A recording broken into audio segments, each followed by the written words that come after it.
Now, it's a cool thing about this area formula that when both of the functions are positive, I can revert back to my older idea of integrating a single function to find the area bounded by that function and the positive x-axis. So again, for sake of argument, let's say that f of x is a function which is always greater than g of x. And further, both of these functions are positive. So certainly if g of x is positive, f of x also has to be positive. In my picture here, we've drawn both of those functions. Y equals f of x is on top for the sake that it is bigger. Y equals g of x is in the middle, and the positive x-axis is on the bottom. In between, the area that's bounded between the two different functions is shaded in sort of a manila color. And I've also shaded in the area between the function g of x and the x-axis, and that's sort of a teal color. Why did I do that?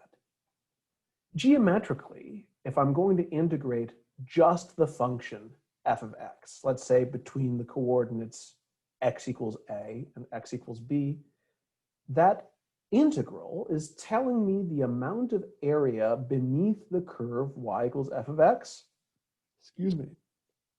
and stopping at the x-axis. So that's going to be all of the manila area and the teal area together. Add them together. But that's too much. That's more than I wanted. That teal area came along extra because that's how integrating a single function works, but I didn't want it. I want to throw that away. I want to subtract it. So if I want to take away that teal area, I need to integrate the g of x function, and I will subtract that from the integral I got of integrating the f of x function. So here in my formula, it doesn't actually matter if I subtract the functions first and then integrate, or if I integrate the function f first and then subtract the integral of the function g after I'm done. They get me the same answer. The reason for that is this geometry, this geometric idea. So where I integrated one and it was too much, all I have to do to correct is subtract off the integral of the other function. Now, let's actually have an example of this. So I need two different functions. I will pick y equals e to the power x and y equals x. Those are two perfectly fine functions, very nice and simple to integrate. And let's go ahead and bound this region between the coordinates x equals 0 and x equals 1. Now the picture that I get is something like this. Again, y equals e to the x is on the top for the fact that it's going to be a larger function on this domain. And then y equals x is on the bottom, and I want to find the amount of area sandwiched between them.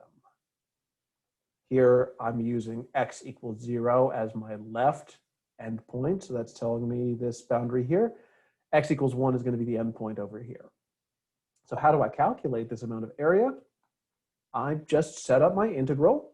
I know that the function e to the x is greater than x on the interval 0 to 1.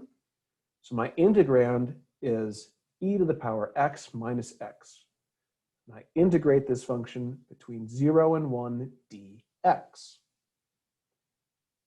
Now, I hope that you'll forgive me for skipping all of the steps.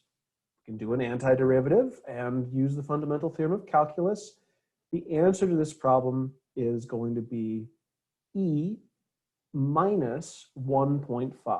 So e minus 1.5 is a description of the amount of area between those two different functions. If this was a problem for a homework or a quiz, I would say you're perfectly fine just stopping right here. E is a very well-known constant, and this formula tells me exactly the term that I want to as much precision as is necessary.